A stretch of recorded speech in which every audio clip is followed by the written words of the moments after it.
Now that we've got a good understanding of the principles of design-based research, we're going to take a look at a case study of DBR in action. Today we're looking at Biograph.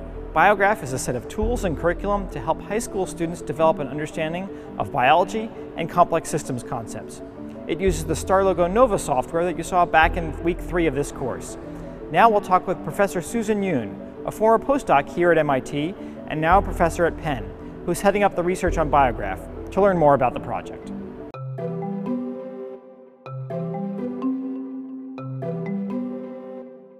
I'm here with Professor Susan Yoon. We're going to be talking today about Biograph, which is a project we've been working on together for some years. Thanks for being with us today. Oh, you're welcome. I'm happy to be here. So can you give me, from your perspective, what is Biograph? So Biograph is a National Science Foundation project funded here in the U.S. It is under the program title Discovery Research K-12, and we build curriculum and instruction tools to help high school biology teachers teach biology through a complex systems approach. And complex systems are typically what we think of as multiple agents interacting in nonlinear ways, and the patterns of interaction form emergent levels of behaviors that are not predictable at the subsystem level. So our hypothesis is that students come to science class with existing ideas about the world, and sometimes they have challenges in understanding these ideas. And we know from research that understanding systems is not easy. And elements of systems like that fuel system interaction, like self-organization, adaptation, feedback, these are things that are not well understood and are also not focused on or taught in normal science classrooms or biology classrooms. And our theory is that if we teach through those ideas, students are going to learn biology better. We've used, as you know, and you've developed, StarLogo Nova, which is an agent-based simulation tool that models complex systems. So for example, ecology, ecological systems, or evolutionary processes. And students have used these. We've created 6 units so far. Teachers are in service in a summer professional development workshop for a week, typically in August. And we hold follow-up Saturday workshops during the school year where they learn other kinds of techniques.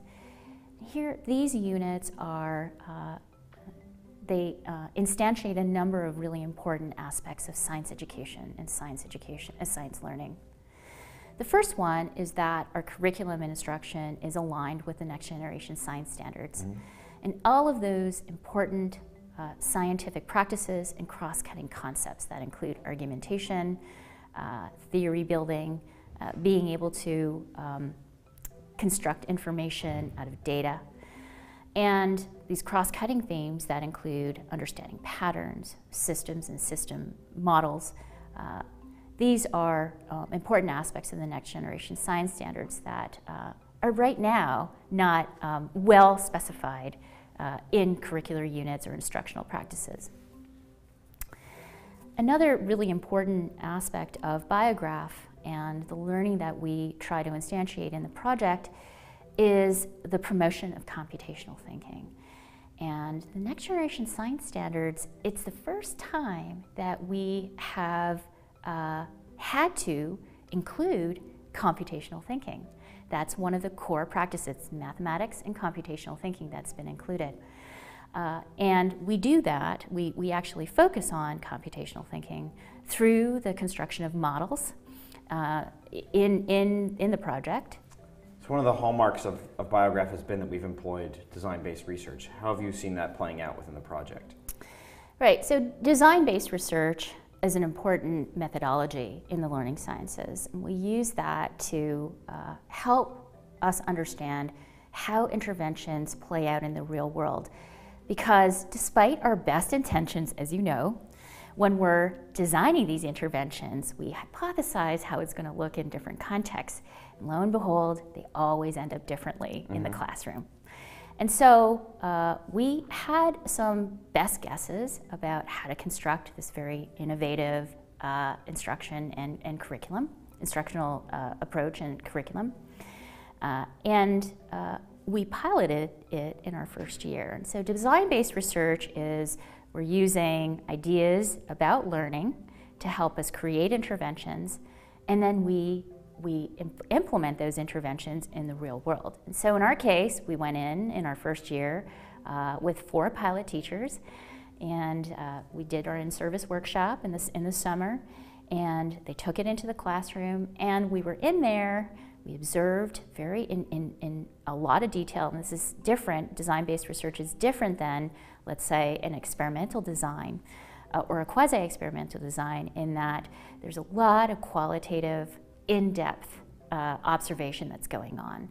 And here we're trying to figure out why it's working or why it's not working. What are the variables that are impacting the success, the more or less successful implementation? How can we potentially improve this? We're all the while we're looking to see whether learning outcomes, whether it be teacher instruction or student learning outcomes, whether any of these outcomes are improving. Design-based research is really important because for teaching and educational environments, because we're not the end users. The researchers are not the end users of the curriculum or instructional approach that we're designing. It's the teachers who are going to be the end users. And the teachers and students, that are going to be the end users. So if it doesn't work in the classroom, they're not going to use it. And we will have wasted a lot of time trying to do something to help, creating the intervention to help students learn. And so we ought to, as learning scientists, figure out how to make it work best in that classroom. And so we know that all classrooms are different. We've got lots of different teachers, different teaching styles, we have lots of different contexts. And so where design-based research comes in, and where it's very important, is that we take the context into consideration. And we're making sure that, or we're investigating or exploring what aspects of the context will enable the intervention to function optimally. We've been at Biograph for several years, as you mentioned, and through that we've sort of iterated from year to year, made some changes. Why is that important, you think, in the process of development? Well, it's important because that is what we actually do in design-based research. That's about the first or second stage of getting these implementations to scale. So we have to figure out what's working and why. And so in our first year, we worked with 4 teachers, these four pilot teachers. We got information back from the four pilot teachers. We interviewed them, we observed them in classroom, we looked at student learning outcomes.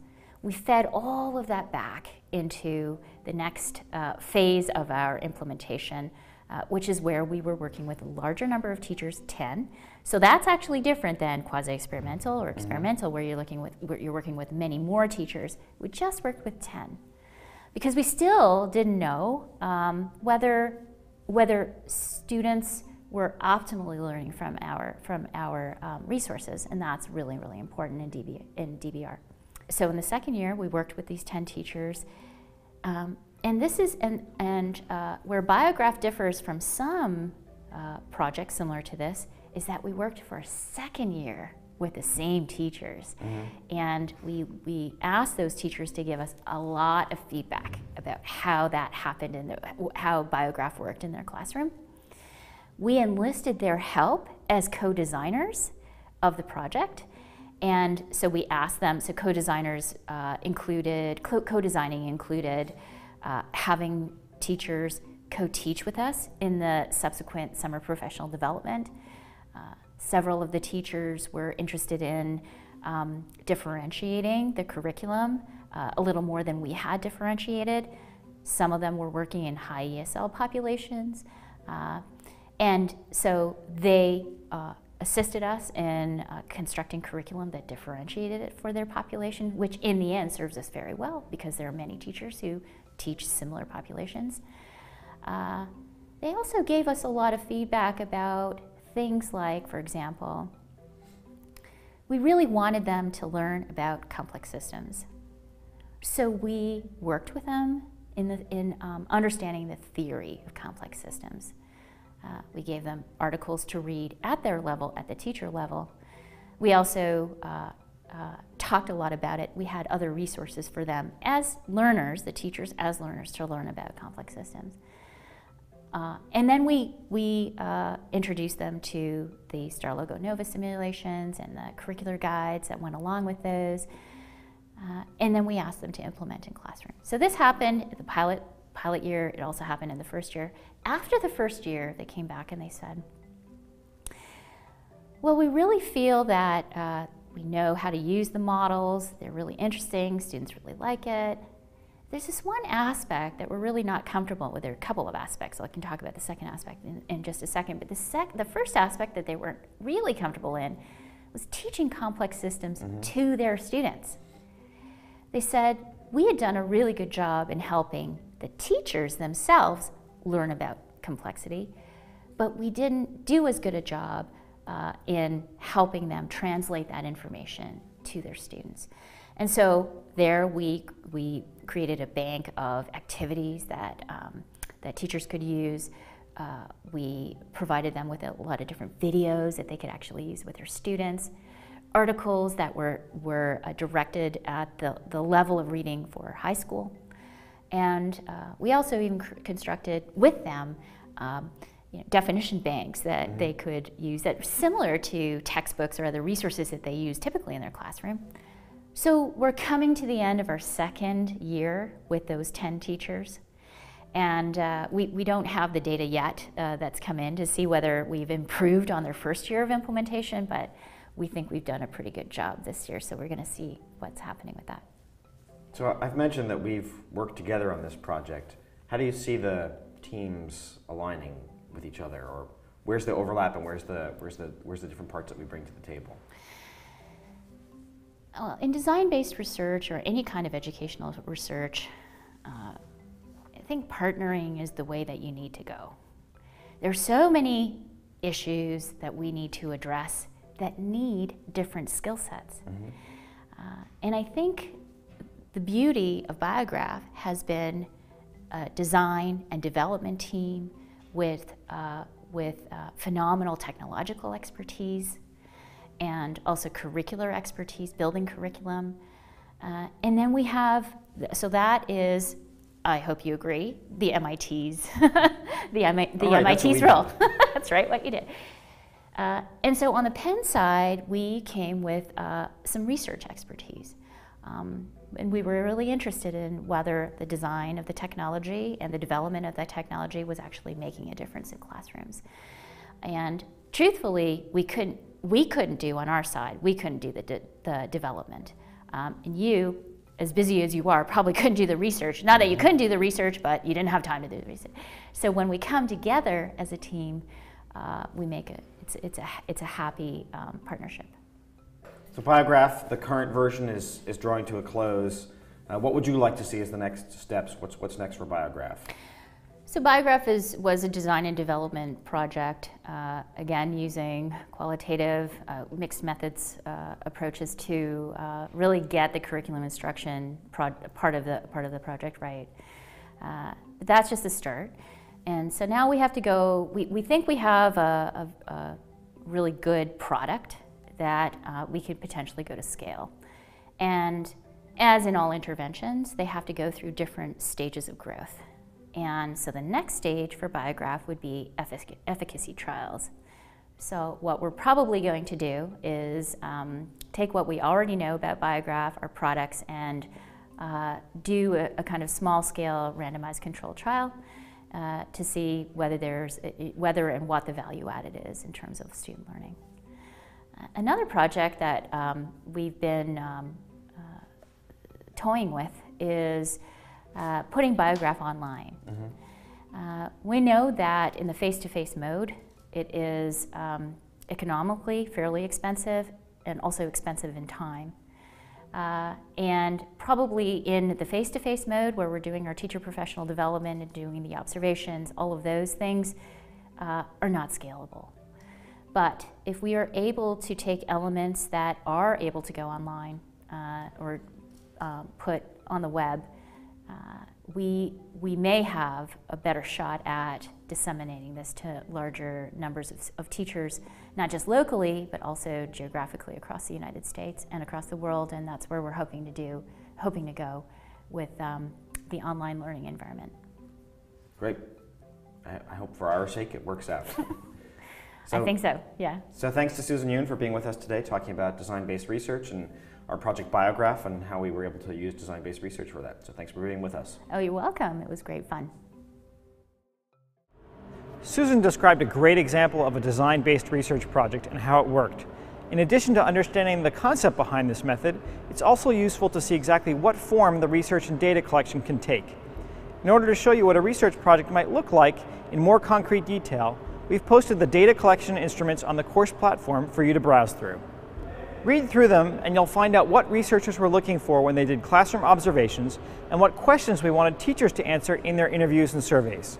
All of that data, both quantitative and qualitative, was used to inform each subsequent iteration of the design of the Biograph tool and program. And that is what makes design-based research so powerful.